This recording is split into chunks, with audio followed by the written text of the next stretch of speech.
Bonjour. Tout d'abord, merci d'avoir accepté ma participation dans votre séminaire. Mon travail est intitulé Synthèse, caractérisation et application biologique du CIHDL présenté par Tefti Haja Alia. Une gamme de CIHDL a été synthétisée par la méthode de coprécipitation avec différents rapports molaires CIAL. Les CIHDL synthétisés ont été caractérisés par diffraction de rayons X et le 1 de absorption-désorption. En se basant sur les résultats obtenus par diffraction de rayons X, tous les rapports molaires CIAL sont synthétisés avec succès. Les CIHDL ont montré des phases cristallines claires du type hydrotacite ayant des diamètres des pores variés entre 5 et 16 nanomètres. Les surfaces spécifiques de ces nanomatériaux sont comprises entre 40 et 92 mètres carrés par gramme. L'application antibactérienne de ces matériaux a été évaluée contre des bactéries Agram positifs et des bactéries Agram négatifs. Ils ont donné de bons résultats avec des zones d'inhibition qui varient entre 12 et 32 mm. On commence par la synthèse.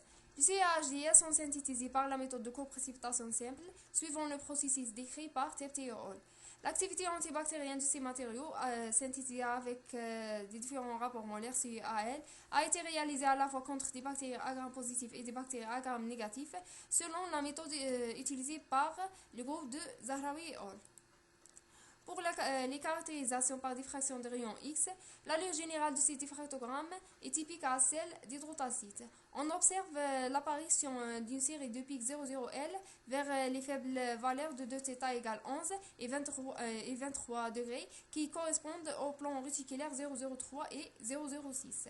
Et l'apparition de sous-pics 1,0 et 1,3 au voisinage de 2θ égale 60 et 63 degrés. Pour le composé de CIHDL synthétisé sans aluminium, on remarque l'absence de toutes les réflexions caractéristiques aux phases d'hydrotacite. Cette absence est peut-être attribuée à l'effet de Jahn-Teller causé par les cations de cuivre. Pour le 1 de absorption-désorption, la figure 2 représente les termes d'absorption du CIHDL synthétisé avec les différents rapports molaires.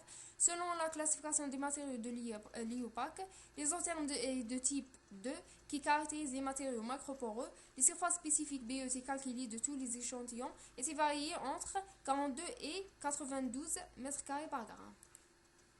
Et pour l'activité antibactérienne, les résultats des zones d'inhibition de tests antibactériens est présenté dans le tableau 1. On remarque la variation des zones d'inhibition des matériaux synthétisés entre 13 et 35 mm. Et comme conclusion, une synthèse réussie des nanocomposites CIHDL avec différents rapports molaires CIAL a été développée en utilisant la méthode de coprécipitation simple. Sur la base des résultats de diffraction de rayons X de tous les rapports ont été synthétisés avec succès. Les nanocomposites CIHDL ont présenté une bonne activité antibactérienne contre les différentes bactéries étudiées. Donc, les CIHDL pourraient être des matériaux antibactériens efficaces utilisés dans divers domaines. Merci.